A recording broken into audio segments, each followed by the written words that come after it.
Uma coisa que eu queria entender sobre a esquerda, que a gente falou em off antes aqui, é que existe uma divisão, né? Vários núcleos brigando entre si. E o que eu percebi é que existem duas vertentes, que é o do Trotsky e do Lenin. Sim. É isso? E que os trotskistas vão falar que não. É que você acabou de criar você acabou de adquirir o ódio dos trotskistas, só pra te avisar. Pô, mas eu gosto do PCO, desculpa. Pra nós, existe uma divisão entre Trotsky e Lenin, tá? Pra nós, tá? Então, nós temos linhas dominantes do comunismo, né?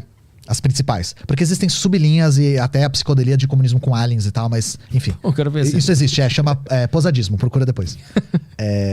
A linha dominante, absolutamente dominante do comunismo, no mundo todo, é o marxismo-leninismo, que é a linha que eu sou adepto.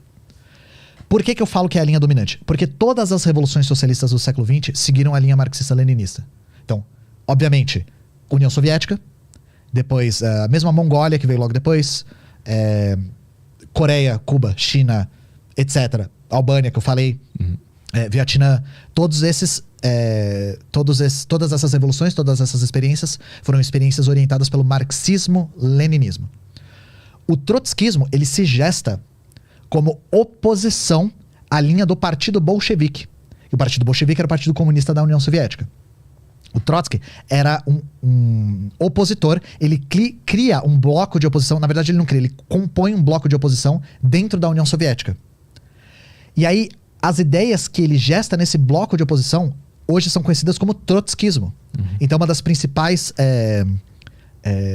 linhas teóricas que a gente discorda, por exemplo, os marxistas-leninistas e os trotskistas. O trotskismo, ele defende que dentro de um partido deve ser permitido as facções. Então, criar facções dentro de um partido, pros trotskistas, é sinônimo de democracia. Um partido marxista-leninista é um partido monolítico. É um partido único, centralizado e ideologicamente monolítico. Porque pros marxistas-leninistas, isso é sinônimo de poder de ação. A facção enfraquece o movimento comunista. Essa é uma divergência enorme que a gente tem. Inclusive, o próprio Trotsky é expulso do partido por praticar faccionalismo. E aí, a grande contradição é, os trotskistas, eles reivindicam o Lenin. Só que quem proibiu o faccionalismo foi o Lenin. Quando começa a surgir a iminência de uma facção dentro do partido bolchevique, o Lenin proíbe a facção. Fala, tá proibido o faccionalismo dentro do partido. O partido é monolítico. E um dos principais encabeçadores dessa facção era o Trotsky. Então, assim, pra nós é muito bizarro os trotskistas reivindicarem o leninismo, porque na prática eles vão contra o próprio leninismo. Na organização partidária, no dia a dia, na teoria e tal. E aí por isso que eu falei que você acabou de ganhar a inimizade por falar, existe o leninismo e o trotskismo. Pra nós, com certeza. Mas pra eles, não. E aí, o que pra eles existe, né? Pros trotskistas, o que existe? Eles chamam a gente de stalinistas, né? E eu vou falar uma coisa, gente. Pra nós, stalinismo não existe. O stalinismo não é uma corrente teórico-metodológica. Não existe uma corrente teórico-metodológica com esse nome, stalinismo. O Stalin era um marxista-leninista pra nós. Entendi. O Mao era um marxista-leninista. O Rodia da Albânia era um marxista-leninista. Claro que eles têm os seus pensamentos próprios, mas não existe esse salto qualitativo a ponto de inaugurar um novo pensamento stalinismo. E aí, quando você pergunta para descrever o stalinismo, aí é assim indistinguível do anticomunismo nosso de cada dia. O Stalin era um assassino, era um contra-revolucionário, deturpou a União Soviética, é o mesmo discurso, né? Então, coisas que nos diferenciam, né? Primeiro, essa formação partidária que é bem diferente. Partidos marxistas-leninistas e partidos trotskistas são bem diferentes. E uma das coisas que na prática nos diferencia: os marxistas-leninistas costumam defender as experiências socialistas. Os trotskistas não reconhecem nenhuma experiência socialista. Por isso que vem aquela frase que eu já ouvi muito falar, que não teve nenhuma experiência, tudo que aconteceu aí não é o comunismo de verdade, o socialismo de verdade. Por parte dos trotskistas isso vem porque eles falam que o que aconteceu foi uma deturpação burocrática. Entendi. Então, para eles, a Coreia é uma burocracia totalitária, estatal, que oprime a população. Para eles, Cuba, mesma coisa. Para eles, União Soviética nem se fala. Vietnã, etc. Tem algumas poucas exceções de defesas pontuais, assim, mas no mais, O trotskismo não defende as experiências socialistas reais. E por quê? Lembra que eu falei que todas as experiências foram marxistas-leninistas? Aí, agora é que eu vou comprar uma briga. Reconhecer as experiências socialistas seria o trotskismo admitir a sua fraqueza política. Porque as experiências só foram possíveis por conta do método marxista-leninista. Sabe quantas revoluções o trotskismo fez? 0. Nenhuma. Mas porque não conseguiu ganhar nenhuma ou porque nem tentou fazer nenhuma? Tentou? Opa! Ou se tentou. É porque o trotskismo é falho como método. No que diverge nos métodos? Foi o que eu falei, a organização partidária é um dos grandes. Mas assim, ao aplicar as ideias numa sociedade, fora da organização partidária... Não, a questão não é essa. Um partido comunista, ele tem 2 funções. Tomar o poder e manter o poder. Para manter o poder e aplicar uma experiência socialista, você precisa primeiro tomar esse poder, né? Eu falei uma coisa redundante agora, acho que foi, né? Para ter o poder, você tem que tomá-lo. O trotskismo, ele não é capaz de tomar o poder, ele não tem organização suficiente para isso. Ah, entendi. Entende? Mas se ele tomasse, as práticas seriam a mesma? A gente não sabe. Porque aí... O que ele defendia? O que o Trotsky defendia? Cara, aí é pontual, porque ele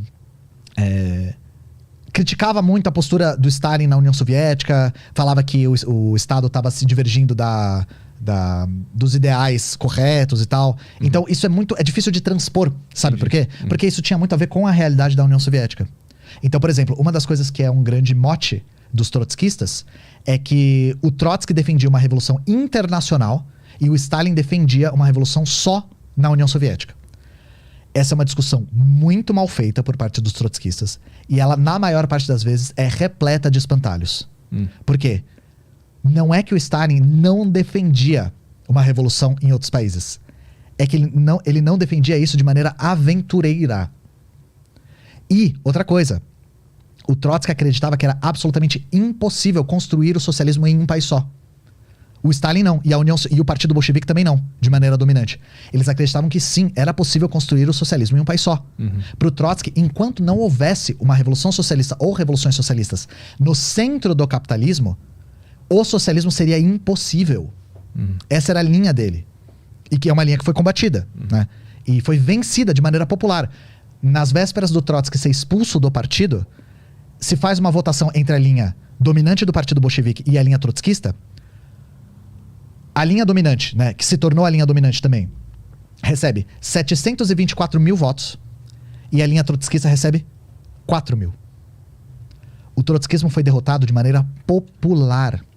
Foi uma linha que foi rejeitada pela população. E aí não adianta dizer que o que fez com que o Trotsky perdesse essa disputa fosse intriga e perseguição. Não foi. Não foi. Foi uma derrota ideológica. Tanto não foi que o Trotsky não foi assassinado, ele foi expulso. E ele foi expulso aos poucos. Conforme ele ia violando os estatutos do partido, ele ia sendo expulso cada vez mais. Então, se eu não me engano, eu posso estar errado, mas ele foi expulso do cargo dele no partido, depois do partido, depois da Rússia, ele ficou no Cazaquistão, depois ele foi expulso da União Soviética, ele foi pra Turquia, se eu não me engano. E hoje isso se materializa na política brasileira com o PSTU e PCO. Os dois partidos trotskistas, que são de linha ideológica trotskista, é o PSTU e o PCO. Mas o PSOL, por exemplo, é um partido que tem uma organização de inspiração trotskista, porque é um partido de correntes. Lembra que eu falei que os trotskistas defendem o faccionalismo como manifestação da democracia interna de um partido? Sim. Então o PSOL tem 30 e lá vai caceta de correntes dentro, desde correntes liberais até correntes marxistas dentro. Para nós, marxistas-leninistas, isso não é eficiente. E não é nem questão que eu acho errado, é que não funciona, sabe? Não funciona para o nosso objetivo, que é a tomada do poder. A gente está disputando o poder mesmo. E aí, uma das coisas que configura também, na nossa visão, os fenômenos trotskistas, é uma coisa que a gente chama de ultra-esquerdismo. O que é o ultra-esquerdismo, né? É quando você deixa de tocar as tarefas do presente para tocar as tarefas do futuro.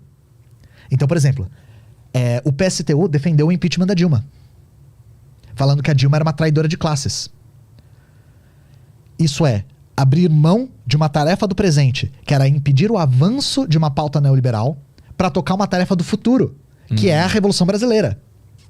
Então, esse descompasso entre nós temos que fazer coisas agora e nós temos que fazer a revolução, é o que caracteriza o ultra-esquerdismo. E os trotskistas, eles são muito ultra-esquerdistas. Eles têm posturas ultra-esquerdistas.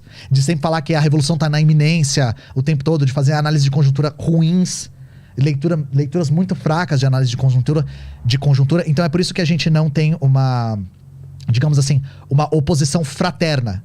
A gente se antagoniza. Dos dois lados, tá?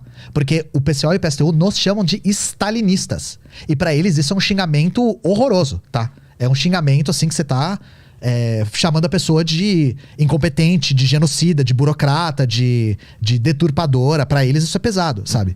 E pra nós, o stalinismo como corrente sequer existe. E aí eu falo, quais são os partidos, então, marxistas-leninistas do Brasil? O PCB, Partido Comunista Brasileiro, partido do Gabriel Colombo, que estava aqui, né? E a UP, Unidade Popular. São os dois partidos marxistas-leninistas do Brasil. Do Péricles, né? Do Léo Péricles, exatamente. São dois partidos marxistas-leninistas legalizados, né? Tem outros que são ilegais, mas que estão registrados são esses.